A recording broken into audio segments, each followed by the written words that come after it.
ગીર સોમનાથ જિલ્લાના વડા મથક વેરાવળ ખાતે ગીર સોમનાથ જિલ્લા કોંગ્રેસ સમિતિ દ્વારા પ્રદેશ કોંગ્રેસ સૌરાષ્ટ્રના પ્રભારી તેમજ ધારાસભ્યોની ઉપસ્થિતિમાં મા તાલીમ શિબિર યોજાઈ હતી। આગામી સમયમાં વિધાનસભાની ચૂંટણી આવી રહી છે ત્યારે દરેક રાજકીય પક્ષ એક્શન મોડમાં આવી ગઈ છે અને પોતાના પક્ષને મજબૂત બનાવવા કમર કસી રહી છે। ગીર સોમનાથ જિલ્લામાં તો આમ તો ચારે બેઠક કોંગ્રેસની છે, ત્યારે આજરોજ ગીર સોમનાથના વેરાવળ ખાતે ઓલ ઇન્ડિયા કોંગ્રેસના સેક્રેટરી અને સૌરાષ્ટ્રના પ્રભારી રામકિશન ઓઝા, પ્રદેશ મહામંત્રી મહેશ રાજપૂત, મંત્રી હીરાભાઈ જોટવા, જયશંકરભાઈ ચોટાઈ, ગીર સોમનાથના ચારેય ધારાસભ્યો તેમજ જિલ્લાભરના નેતાઓની ઉપસ્થિતિમાં આગામી ચૂંટણીને લઈને શું રણનીતિ ઘડવી, સંગઠન મજબૂત બનાવવું, ચારે બેઠકો ફરીથી જાળવી રાખવી આ સહિતની ચર્ચાઓ કરવામાં આવી હતી। જિલ્લા કોંગ્રેસના સિનિયર નેતાઓની મહત્વની તાલીમ શિબિરમાં કોંગ્રેસ છેલ્લા વર્ષોથી જૂની રાષ્ટ્રીય પાર્ટી છે, માછીમારોના પ્રશ્ન, વિધાનસભાની રણનીતિ, લોકશાહીના પ્રશ્નો લોકો સુધી આ સહિતની બાબતો લોકો સુધી પહોંચાડી છે, જે બાબતની શિબિર કરાઈ હતી। કોંગ્રેસને દબાવી અને નુકસાન કરનારા લોકોને બરતરફ કરાશે। 2021-22ની ધારાસભ્યની ગ્રાન્ટમાંથી સૌરાષ્ટ્રના પ્રભારી હસ્તે સોમનાથના ધારાસભ્ય વિમલભાઈ ચુડાસમા સોમનાથ વિસ્તારના લોકો માટે 3 આધુનિક એમ્બ્યુલન્સનું લોકાર્પણ કરવામાં આવી હતી। અત્યાર સુધી કુલ 9 એમ્બ્યુલન્સ ધારાસભ્યની ગ્રાન્ટમાંથી સોમનાથ વિસ્તારમાં ફાળવવામાં આવેલ છે। આગામી ચૂંટણી લક્ષી ચર્ચાઓ ગીર સોમનાથ જિલ્લામાં ધારાસભ્યોએ તેમના વિસ્તારોમાં કરાયેલા કામો લોકો વચ્ચે મુકાય છે। ભાજપ પર આકાર પ્રહારો કરતા જણાવ્યું કે ભાજપ સરકારની રિમોટ કંટ્રોલથી ચાલતી સરકાર છે। ભાજપ દ્વારા વોટની રણનીતિ માટે અન્ય પક્ષોના નેતાઓને કોઈ પણ પ્રકારે ભાજપના જોડી રહ્યા છે। આમ આદમી પાર્ટી પણ ભાજપની બી પાર્ટી છે, તેમના કોંગ્રેસને કોઈ નુકસાન થવાનું નથી। પ્રશાંત કિશોર જેવા નેતાઓ કોંગ્રેસથી નારાજ થઈ અન્ય પાર્ટીમાં જઈ રહ્યા છે, તેનાથી કોંગ્રેસને કોઈ ફરક પડતો નથી। ગુજરાતની જનતા કોંગ્રેસ પક્ષ પર વિશ્વાસ મૂક્યો છે અને હજુ પણ વિશ્વાસ રાખશે અને આગામી સમયમાં કોંગ્રેસની સરકાર બનાવે તેવો વિશ્વાસ વ્યક્ત કરેલો હતો। BS9 ટીવી ન્યૂઝ સાથે ઉષા મેરવાળા, ગીર સોમનાથ। હું મહેશ રાજપૂત, મહામંત્રી ગુજરાત પ્રદેશ કોંગ્રેસ સમિતિ અને ગીર સોમનાથ જિલ્લાના ઇન્ચાર્જ તરીકે આજે આ ગીર સોમનાથની અંદર જિલ્લા કોંગ્રેસના જે સિનિયર આગેવાનો કહેવાય એ આગેવાનોની એક તાલીમ શિબિર રાખવામાં આવી હતી અને જે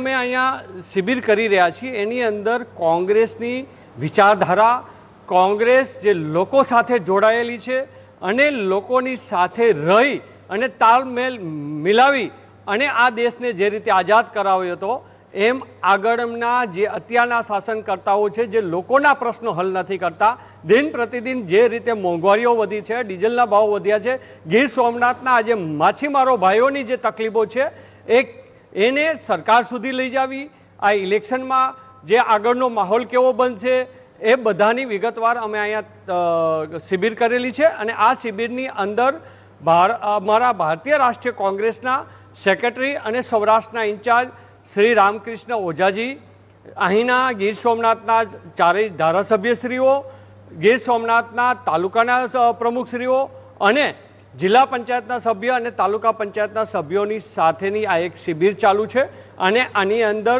કોંગ્રેસની વિચારધારા, આજનો યુવાનને એ ખબર નથી કે આજે આ દેશની અંદર આપણે જે આઝાદીથી ફરી રહ્યા છીએ એ આઝાદી કોંગ્રેસે અપાવેલી છે।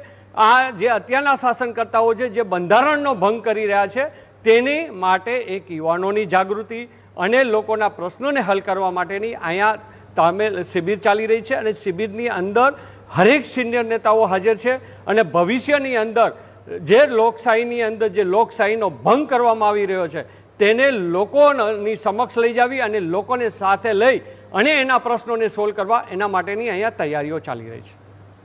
જોયું હશે કે પક્ષની વિરોધી જે કાર્યવાહી કરતા હોય, પક્ષને નીચો પાડવાની કોશિશ કરતા હોય કે પક્ષને ડેમેજ થાય તેવું કામ કરતા હોય તેઓને ક્યાંય પણ હવે ભવિષ્યમાં જગ્યા મળે એવી બહુ પરિસ્થિતિ રહી નથી। કોંગ્રેસની અંદર આજે એક એકતાનો માહોલ ચાલી રહ્યો છે અને કોંગ્રેસને ડેમેજ કરી શકે કે જે કોંગ્રેસને દબાવી અને જે કામ કરવાની વૃત્તિ હતી એવા લોકોને સાઇડલાઇન કરી દેવામાં આવ્યા છે। તમે જે અત્યાર સુધીની જે પ્રદેશ કોંગ્રેસની જે કાર્ય પદ્ધતિ જોઈ હશે તેમાં આપણે જોયું હશે કે ઘણા લોકોને પાર્ટી એટલા માટે છોડી છે કે પાર્ટીએ એને છોડી દીધા છે, એ પાર્ટી છોડી નથી ગયા, જે ગયા છે એને પાર્ટીએ છોડી દીધા છે કારણ કે પક્ષ વિરોધી કોઈ પ્રવૃત્તિ કે પક્ષને ડેમેજ કરનારા કોઈને પણ પક્ષની અંદર હવે રાખવામાં નહીં આવે અને અમે વિનંતી સાથે કહીએ છીએ કે પક્ષને વફાદાર રહેવું હોય, પક્ષના જે વિચારધારા છે પક્ષની વિચારધારા સાથે જો જોડાઈને રહેવું હોય તો આપ સૌ અમારા શિરોમાન્ય છો, પણ પક્ષને કે પ્રજાને નુકસાન થાય એવી કોઈ કાર્ય કરતા હશે એને ક્યાંય કોઈ જગ્યાએ સ્થાન મળી શકે એવી સ્થિતિ નથી. મારું નામ વિમલ ચુડાસમા છે. નેવું સોમનાથના ધારાસભ્ય તરીકે સેવા આપું છું. ત્યારે અમારા સૌરાષ્ટ્રના પ્રભારી રામકૃષ્ણ ઓઝાજીના હસ્તક આ 3 એમ્બ્યુલન્સનું આજે ખુલ્લી મૂકવામાં આવી છે, લોકોના ઉપયોગ માટે ખુલ્લી મૂકવામાં આવી છે. એ ગ્રાન્ટ મારી 2000 ધારાસભ્યની ગ્રાન્ટ 2021 અને 22ની ગ્રાન્ટમાંથી આ 3 એમ્બ્યુલન્સ ફાળવેલી છે. આ એમ્બ્યુલન્સ ટોટલ 80 કોચ છે અને તેમાં ઓક્સિજન કિટ પણ આવેલી છે, જેનાથી કોઈ કોરોનાની ત્રીજી લહેર આવે તો તેનો ઉપયોગ થઈ શકે અને લોકોને દર્દીને સમયસર હોસ્પિટલ પહોંચી શકે. સોમનાથ દાદાને પ્રાર્થના કરીએ કે ત્રીજી લહેર ન આવે અને આ એમ્બ્યુલન્સ વેરાવળ શહેર માટે, વેરાવળ શહેર, પાટણ, ભીડિયાના લોકો માટે મૂકવામાં આવી છે. અને વધુમાં વધુ આની પહેલાં પણ 5 એમ્બ્યુલન્સો મેં પીએસસી સેન્ટર જે વેરાવળના 53 ગામ છે એ 5 સેન્ટરો માટે પણ 5 એમ્બ્યુલન્સ આપવામાં આવી છે અને આ લોકોને જરૂરિયાત પડે ત્યારે લોકોને સમયસર કામ લાગી શકે. મેં અત્યાર સુધી નેવું સોમનાથ વિધાનસભામાં ટોટલ 9 એમ્બ્યુલન્સ આજે થઈને આપેલી છે. 5 પીએસસી સેન્ટર જે 53 ગામડામાં આવ્યું છે, જે ગોવિંદપરા, પંડવા, ડારી, આદરી, આ બધા સેન્ટરોમાં મેં પીએસસી સેન્ટરોમાં આપેલી છે. એક પાટણ સીએસસી સેન્ટરમાં આપેલી છે અને આ 3 છે એ વેરાવળ શહેરના અર્બન, વેરાવળ, ભીડિયા, પાટણ અને શહેર માટે આપવામાં આવી છે અને લોકોને જરૂરિયાત પડે તેને લોકોને મુશ્કેલ ન પડે એનો ઉપયોગ થઈ શકે. गुजरात प्रदेश कांग्रेस के निर्देश से और सोमनाथ जिला कांग्रेस समिति द्वारा आयोजित इस शिविर में, तालीम शिविर में, और भगवान सोमनाथ के चरणों में आज हम लोगों ने यहाँ पर इस तालीम शिविर की शुरुआत की है. इसके अंदर में हमारे सारे तालुका अध्यक्ष, शहर अध्यक्ष, जिला पंचायत समिति के सदस्य, विरोधी पक्ष नेता, नगर पालिकाओं के सदस्य और विरोधी पक्ष नेता और तमाम हमारे संगठन के पदाधिकारी उपस्थित हुए हैं. इस तालीम शिविर में हम लोग आने वाले चुनाव संबंधित चर्चाएं और उस पर होने वाली रणनीति करने के लिए हम लोग सब एकत्रित हुए हैं यहाँ पे. दूसरा, हमारे धारासभ्य ने जो जो काम इस ज़िले में किया है, अपने अपने क्षेत्र में किया है, पूरी ताकत के साथ जनता के बीच उन्होंने जाकर काम किया है, वो सारा का सारा काम जनता के बीच में लेके जाए. और जो राज्य शासन ने उनको जो उनको सहयोग नहीं किया, ऐसे कई मुद्दे हैं जिसमें राज्य शासन ने उनको काम करने से रोका है और शासन ने उन पर सहयोग नहीं किया है, ऐसे मुद्दों को भी वो जनता के बीच में लेके जाए और बताए कि आने वाले समय में अगर हम पूरी तरह से इस राज्य सरकार को नहीं बदलेंगे, इस रिमोट कंट्रोल सरकार को नहीं बदलेंगे, तो 27 वर्षों के बाद ये हमें किसी न किसी रूप से इस देश की गंगा जमनी जो प्रथा है, हमारे सद्भावना की प्रथा है, और जो देश के जनता को मूलभूत सेवा देने की जो कांग्रेस की योजना रही है, उन सारी की सारी योजनाओं को इन्होंने नेस्तनाबूद किया है. चाहे जल की योजना हो, चाहे पानी की योजना हो, चाहे सिंचन की योजना हो, और सबसे ज़्यादा यहाँ मुद्दा है दरिया का. इसके अंतर्गत हमारे मछुआरे भाइयों को जिस तरह से बोट सब्सिडी और डीजल का महंगा होने से उनकी जो मशीन वाली बोटें सारी की सारी बंद पड़ी हैं. 80% बोटें जो बंद है, उनको साथ बड़ा दुर्व्यवहार हो रहा है और कोई सुनवाई उनकी सुनी नहीं जाती है. ये सभी बातें, बहुत सारे मुद्दे हैं जनता के, जो राज्य शासन की जवाबदारी है, जवाबदेही है. लोगों के बीच आकर उन्होंने काम करना चाहिए और हमारे जो विधायक हैं उनको, जनप्रतिनिधियों को पूरा सहयोग करना चाहिए जनता के बीच में जो काम लेके जाते हैं. पार्टी है, बहुत लोग चाह रहे हैं कांग्रेस में आना. अगर प्रशांत किशोर ऐसा नहीं, हम प्रशांत किशोर हो या कोई दूसरे नेता हो, कांग्रेस 130 साल पुरानी पार्टी है, बड़ा पक्ष है. इसमें आने के लिए बहुत से लोग तत्पर भी रहते हैं, आते भी हैं. और अगर वो अपनी अपनी उनकी व्यवस्थाएं हैं, अगर उस व्यवस्थाओं के हिसाब से अगर हमारे साथ उनकी व्यवस्था नहीं पट रही है तो इसमें कोई नाराज़गी किसी की बात नहीं है. प्रशांत किशोर मैनेजमेंट, ये आपसे कहना है कि प्रशांत किशोर रहो या कोई और दूसरा रहो, कांग्रेस अपनी एक अलग विचारधारा की पार्टी है, अपनी व्यवस्थाएं खुद की उनकी है, और हमारे बीच का नेतृत्व की जो कार्य पद्धति है उसको तो बदल नहीं पाएंगे. जिसको आना है उसका स्वागत है, जिसको जाना है उसका भी स्वागत है. सर, गुजरात में मैनेज हम अपने कार्यकर्ताओं पे पूरा विश्वास करते हैं और नेताओं पे भी विश्वास करते हैं. गुजरात में गुजरात की जनता ने हमारे विधायकों को और कांग्रेस को भरपूर आशीर्वाद दिया है. मतों की कोई कमी नहीं रही है. ये डर तो भाजपा का है, उन्हें डर होना चाहिए, उन्हें डर है, इसलिए वो लोग हमारे लोगों को विचलित करते हैं. हमारे जनमत से डरते हैं वो, इसलिए हमारे लोगों को किसी न किसी तरह से परेशान करके उनकी कमजोरियों का फ़ायदा उठाने की कोशिश करते हैं.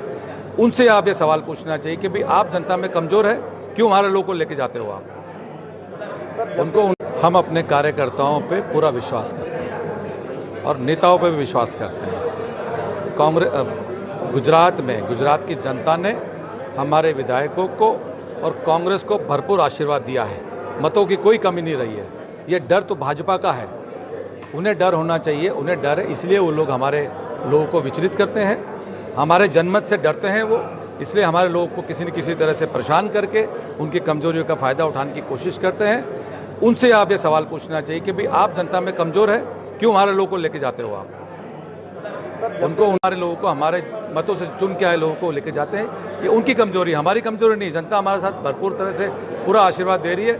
130 वर्षों से हम जनता के साथ में हैं, इसलिए हमें कोई उस चीज़ का डर नहीं है। हमारे नेताओं पे, हमारे कार्यकर्ताओं पे पूरा विश्वास है और सोमनाथ जिले में हमारे कार्यकर्ताओं ने पूरी शिद्दत के साथ, पूरी मेहनत के साथ और अपनी विचारधाराओं के साथ काम किया है। तो 2017 में हमारी सभी की सभी सीटें चुन कर आई हैं। सर को पहले भी कहा है कि हम लोकतंत्र के अंदर रहते हैं और हमारे पार्टी के अंदर पूरी तरह लोकतंत्र है। ऐसी कोई भी पार्टी आप इस देश में देख नहीं पाएंगे जो अपने मंच पर अपनी खुले रूप से बात कर सकते हैं। और हम साथ में हैं और साथ में मिलकर सरकार चला रहे हैं। जिसमें मतभेद होंगे उसमें देखा जाएगा और हमारे शीर्ष नेतृत्व इसको निपटने के लिए सक्षम है।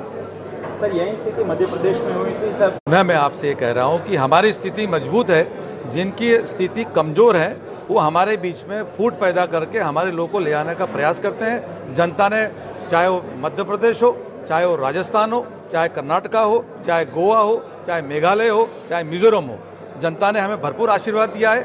जोड़ तोड़ की राजनीति करके भाजपा ने हर समय कांग्रेस को कमज़ोर करने का प्रयास किया है और हमारे कार्यकर्ताओं पे, हमारे नेताओं पे हमें भरपूर विश्वास है।